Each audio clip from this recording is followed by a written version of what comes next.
Welcome to an Auto Express track battle between the new Lexus RCF and the BMW M4, where we will be finding out which of these super coupes is fastest around our test track. High performance models from Lexus are few and far between, so the arrival of the RCF is big news.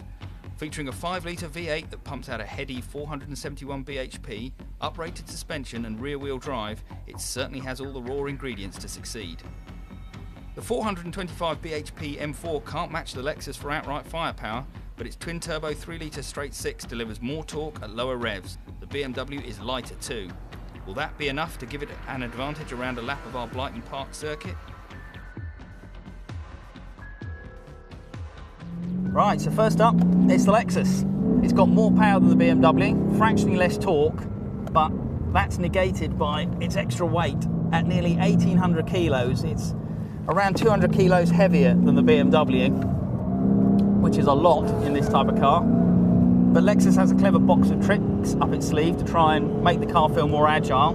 In this case, an optional extra on this car, which is the torque vectoring differential, which shuffles the torque between the rear wheels to try and enhance turning, make the car feel sharper. You can have track, normal or slalom, and in slalom it does feel a bit aggressively artificial, so it's best left to track or normal. But in that mode, turn-in is, well, it's quite good. There's plenty of front-end grip, you get traction on exit, but if you provoke the car, it will slide a bit. But overall, traction is very good on the exit turns. The 5-litre engine, well, it takes a while to build up momentum, but once it climbs above 5,000 RPM, well, makes a great noise and it really starts to punch hard. Anyway, I think we've got some heat in the tyres, so now time to go for a fast lap. Let's see what the Lexus can do. Oh, that engine really does sound quite good. Right, hard on the brakes, and already you're starting to feel the Lexus's weight. And through the change of direction, same thing, there's just quite a lot of body movement. There's no adaptive dampers on this car, so you get a firm ride on the road, but on the track it just doesn't seem to control body movement very well. So braking hard for the chicane. Again, the brakes starting to give up. Traction, oh, she's getting away from me a bit there, but just feel that engine. Oh, down to third. Hard on the power. Traction again, really good on the exit there.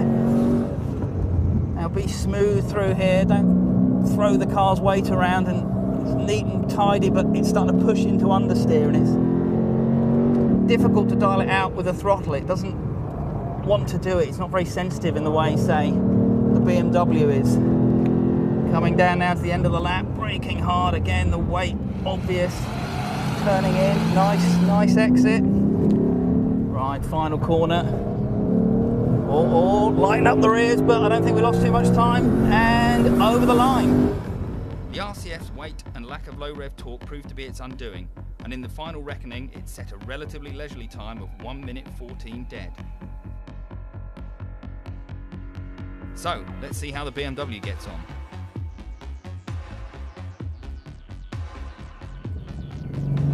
Right, so now it's the turn of the BMW.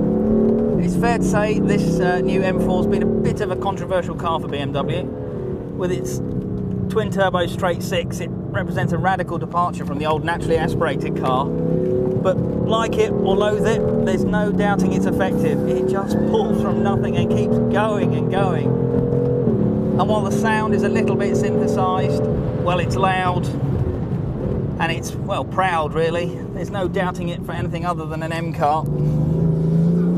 Now, unlike the Lexus, which was fairly simple in terms of driver modes, in the BMW you've got 3 damper settings, 3 engine settings, 3 steering settings, and 3 gearbox settings to choose from. You could take all week choosing your best, but thankfully once you have done, there's an M button on the steering wheel that you can program in the best one.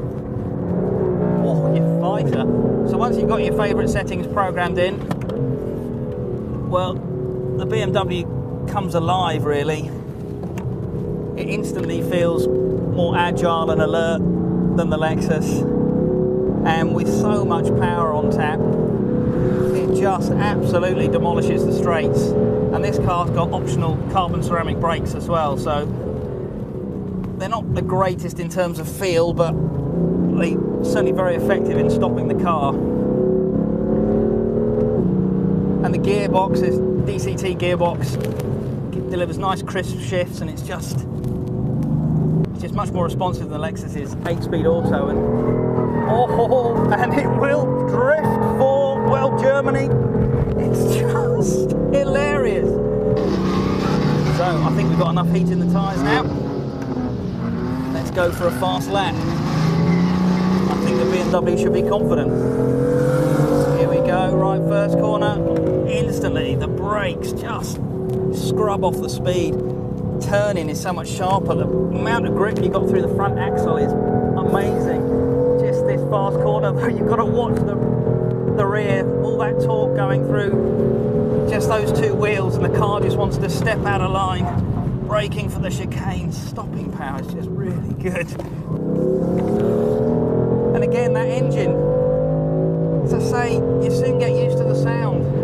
It just pulls and pulls. Oh, steady again. Just got to be so careful on the exit. Getting a good lap time is all about patience. We're already starting to lose a bit there. Shouldn't have lost too much, hopefully.